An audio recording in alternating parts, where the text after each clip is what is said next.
want to join out and welcome to my channel. My name is Stefania if you're new here. So today we are going to be testing out the new Beatuy Blender Bounce. I keep wanting to say the whole thing and I'm like, that's not what it's called. So this is the Airbrush Liquid Whip Concealer. I was intrigued by the whip. You know, I was just like, that sounds nice and creamy. I put that on my under eyes. So we are going to do a whole wear test. I will at least do 8 hours, if not more. It just really depends on, you know, it's Valentine's Day, so. But yeah, we are going to be doing check-ins. I will let you know my thoughts. There are so many concealers coming out, so for some reason I was just like $26 and you get a pretty good amount in here. I was like, I'm interested, and I really liked foundation. So we are going to do all that good stuff. Please don't forget to subscribe down below. I would really appreciate it. Hit that like button if you like concealer reviews, and always give me tips on things that you guys really look for in these, you know? I would appreciate it. Help me help you. And let's go ahead and jump into this video. All right, guys. So let's read what this foundation. Woo! This concealer. I was going to start this earlier, and I was like, I need coffee to turn into a human. When am I ever going to turn into a morning person? That's what I want to know. I wake up at the same time, 7:45, and I still just like, I can't do it. I can't get sentences out. So, anyways, this concealer. So, a weightless, full coverage concealer that uses hyaluronic acid and peptides to create a smooth, undetectable finish. It says it is full coverage. The finish is natural, liquid formulation. It says it's for normal, dry, combination, and oily. So all skin types. I like how they always say that. I'm like, why don't you just say all, you know? Hyaluronic acid is obviously for hydration. It says it plumps and smooths. Tetrapeptide, known to reduce the appearance of puffiness, brightens and moisturizes the eye area for a more supple, youthful looking appearance over time. Okay, and then HD Effects pigments help to illuminate the skin to instantly achieve the perception of a flawless skin tone. So, we shall see. The one thing I will say is they did, you know, I know that they messed up in the past, but I feel like they're really making sure to not do that. They did release 40 shades of this concealer. Obviously, I have no idea if I picked the right one because it was only online. But I actually really love the Beauty Blender. I can never say that the right way. Beauty Blender Bounce Foundation. I have the shade 3.60, but I love this whole thing. Like this, you toggle it back, you pump it, like I never get super, super messy, so I really like it. Sometimes it gets a little messy at the nozzle, but I don't know. I just like the packaging is what I'm trying to say. So, anyways, we shall see. I just think I like the way that it said Airbrush Liquid Whip Concealer. It just sounds nice, whip. So, packaging-wise, this is what it looks like. I got the shade 2.3W, light golden.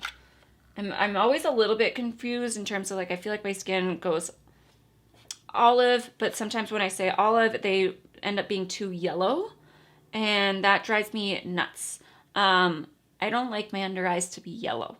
So I'm always like, I like kind of go on the point of neutral in a lot of concealers just because, yeah, I don't like it when it's super yellowy. So we will see. And then I'm like, am I light golden? Because that just sounds better than olive or yellow undertone.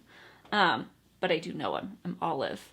But yeah, I don't like it when concealers lean too yellow. So let's go ahead and see what this is about. I really like the package though. I like the little pink cap. I don't know. I'm a girl. What do you want from me? I'm girlier the older I get. So it's a nice doe foot. It's not like super big, but it's not like tiny either. So I like this. It's a little bendy though, which I hope it like stays. That's my only thing. I'm like, don't break off, because I don't know if you guys can see, but it's like just the way it's attached makes me think like, am I going to pull this out one day and just get a stick? Because that can be a problem. But let's go ahead and go in. All right, I'm going to swatch it on my hand too, and we'll see if it oxidizes at all. But that is the shade right there. So definitely a little bit of yellow. I'll turn down the lighting as well once we put this on. But I don't think I'm going to have to re-dunk. I feel like this year is the year of the concealers, apparently, because I feel like we've had Giorgio Armani is releasing a new one.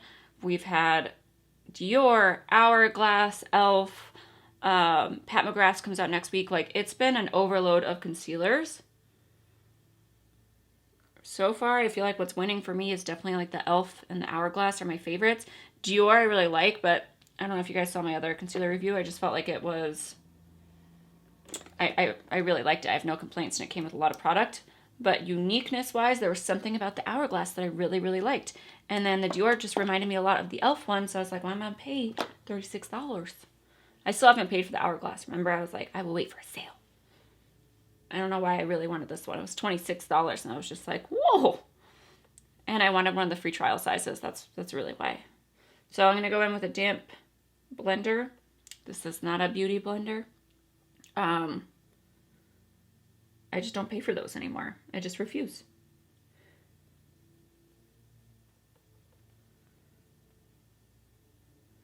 Concealers are one of those things, though. Do you guys feel like, I don't know, like I got quite a few shades of the e.l.f. one because obviously they're $8 a piece. I believe they're $8 a piece. They're $6 to $8. So I could afford to get a new one. But sometimes when I watch bigger like beauty people and they use like 10 different shades of like concealer and they're like, I'll use this one for contouring, this one for under my eyes, and then I'm not gonna put foundation on, but I'm gonna put concealer everywhere. And I'm like, if you add up the amount of money that you just put in terms of concealers, I might as well have just used a foundation. It would be cheaper. Like, that's just how I feel about it. I'm like, I get it because it's less coverage, but at the same time, I'm like, it didn't really, I don't know. I just think of it in money terms, and I'm like, you use 6 different shades, and that would be like $150 for me to go out and spend on whatever high-end concealer you're using. So I only do that with drugstore ones, and the e.l.f. one, I love doing that for, and I just like place it in the center, because that's really the only place I feel like I want coverage. If I just go in with an under-eye concealer, it's almost like I have rosacea, and my cheeks just look so much more red, even if I don't use the super brightening one. So I have to kind of use one that's my skin tone now, just underneath my cheeks. Just in case you're wondering, you know, I don't know why I'm telling you my whole life story. So I just kind of press whatever's left over. I don't contour my nose. I just kind of go along the edges, and that way it looks like it's somewhat... I feel like I have a generally skinny nose that just sticks out far, you know? So I don't contour it because of that, and because my nose has sunspots, or the cute way that everyone else likes to put it, freckles. Some people really do, but you know what I'm talking about. So I just don't think it looks that great on me when I try to nose contour. Maybe at the most I'll do like a little right here, and that's it. Lighting up, this is how it looks without setting powder. I am going to set it real quick, but I feel like that's enough product. Like, I don't feel like I need more. It's definitely a full coverage situation here. All right, for setting it, I'm going to use this light jouet powder just because I know I always want to use like products that I know work well usually. So I'm going to take my little Tati Puff and set it. I cannot wait for the Pat McGrath setting powders though. I'm just more like, what shade do I get? I wish that was the only thing that like, definitely. Oh, my nose is so dry. I can see the patch. I just wish she would list in her pictures, like, using the Sublime Collection. I'm like, well, put the shades. All right, and just here and there. That's all I do to set my face. All right, so that's what it looks like on my hand now. I don't feel like it really oxidized at all. It dried down. No, I mean, it still has some playtime, which I like that. I don't like it when my concealers dry down too fast. So even though it's been, you know, a good 5 minutes, like, not bad, and it didn't oxidize, so... Or if it did, it was just very minimal, but not enough for me to notice it on my hand. I think the Hourglass one actually oxidizes a little bit more than that.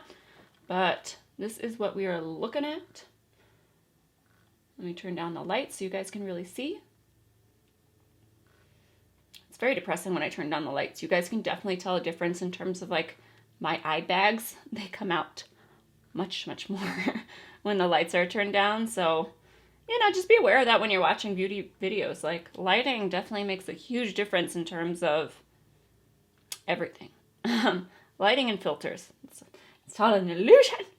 But I like this. Like, I didn't have to use a lot of product, and I still feel like I got the amount of coverage that I prefer. So I'm pretty happy with this right now. But I'm definitely going to do check-ins throughout the day, so I will be back in like, probably come back in 3 hours. Okay, just wait. All right, guys, it is like 2:45, so I put this on around 11. I always like to show you guys in like natural sunlight. I'm just hanging out in my sweats because I got check-ins to do. But so far, it's holding up very nicely. Obviously, nothing's gonna... Mowgli, shut your mouth. It's not gonna get rid of like my under eye bags, but I'm really liking it. Even with the setting powder, I still feel like it looks fairly like luminous. So I'm really, really liking like the way it's looking up to this point for sure. But no complaints this far. So I will check in with you guys in another few hours, but first 3.5, very happy. All right, it is 4:08. So we've been on here for about 5 hours. And this is how it's looking. I like go back and forth between filming, so it's like sometimes I look like crap and then sometimes I look okay. But let me turn down the lighting. So this is how it's sitting. I don't have any complaints right now. I still feel like the coverage is nice. It looks pretty much the same way it did when I put it on. So yeah, right now I'm still happy about it. Nothing insane is going on that I think. Like I said, obviously I'm still gonna have my bags up close into my paws. But yeah, it's not separating or anything like that so far. So we'll give it another few hours, but if it keeps going on at this rate, it was a good purchase. Okay, so I did want to mention a few things. In the Bounce product, you get 8 milliliters if you're looking, it's $26. If you're looking at any of the higher end, like Hourglass, it's 6 milliliters for $34, or the NARS Radiant Creamy. So price-wise, this is not bad at all. You do get a pretty good amount of product. So I'm very, very happy about that. And I did want to mention though, if you are sensitive, just so you guys know, the second ingredient in here is dimethicone. So it's like that silicone feel. So it makes your pores look very nice and seamless. Like we all know, you know, silicone primers and stuff like that. But some people do have, you know, highly sensitive skin. And I mean, if I put silicone all over my face, then yes, maybe I'll have a few blackheads. But in terms of a concealer, I don't really see an issue with it because it's not like I ever get blackheads underneath, like, you know, where I'm putting concealer, unless I was going to try to go on this with like a full face product. So just know if you are sensitive to it. I did want to mention, I'm trying to pay more attention to actual ingredients of things that people have sensitivities to. But yeah, I mean, in terms of other things, it's got a lot of oil in here, but that's pretty standard for concealer, so I don't see anything crazy. I just wanted to mention that dimethicone was number 2 on the list. All right, and then some of the comparisons, like if you go through, I always go through the reviews just to see what people are saying. So far it has really good reviews, obviously not that many, but 19 reviews and it's like almost 5 stars. And everybody in the comment section compared it to the famous, I'm going to say this the right way, Tarte Shape Tape. And I could see how they're similar. Like the doe foot is definitely really big on this, but I don't find that this is drying. Some people do, but I try to really moisturize my under eyes, so I don't have an issue with that. I do think the Beauty Blender one is a little bit, maybe a little thicker, a little creamier, but it doesn't feel that way on the eyes. And I only needed the lightest amount of coverage. So this top one is the Tarte Shape Tape, and then this is the Beauty Blender Whip. So let's just go out there. That way you guys can really see the textures. I know you can't tell like a huge difference between the two, but I will say the Beauty Blender one does feel more hydrating than the Tarte, even though I'm totally fine with the Tarte. I don't have any issues with it. It's just one of those products I go back to Tarte when I really need it, when I feel like I'm like, oh jeez, it's been a night. But yeah, right now I'm just like, this kind of does the same thing for me. So if you like that formula, I think you'll really like this. All right guys, it is 8:35, which means it has been 9 hours and 35 minutes. not gonna lie, I've had some Trulies, which usually my max is like 2, but it's Valentine's Day, and you know, we went all out. We were like, we'll go for Trulies and eat Papa Murphy's. I like it better because, you know, it comes out of the oven and it's nice and hot, and when you get delivery, it's cold. Anyways, this is what we are working with. So let me turn down the lights. I still don't see any like separation, anything alarming. I feel like it looks pretty similar to the way it applied. So it's not breaking apart anywhere or like feeling tight on my eyes, anything like that. Okay, so I'm pretty impressed with this. Like, I have no complaints to make this far. I'm gonna keep wearing it and see if anything bothers me. All right, so I'm looking in my mirror because I can see myself a little bit better than the viewfinder. I wouldn't say anything is breaking apart. It definitely, like, you guys can see, like, it settled into like my wrinkles, you know, but every single concealer does that. I wouldn't say it's any worse than normal or like any better, but it's not, like, usually I just look in terms of like if it's breaking, and it has not throughout the entire day. But you know, I mean, you can pray for a miracle, but nothing is really gonna not settle into those lines. Overall, I recommend it. I feel like it's a good price point. I'm really interested to see how it goes against the Pat McGrath next week. And yeah, that is it. I'm gonna go enjoy the rest of my night with my man, and I will see you guys in the next video. Please don't forget to subscribe. I really appreciate you, and I'll see you in the next one.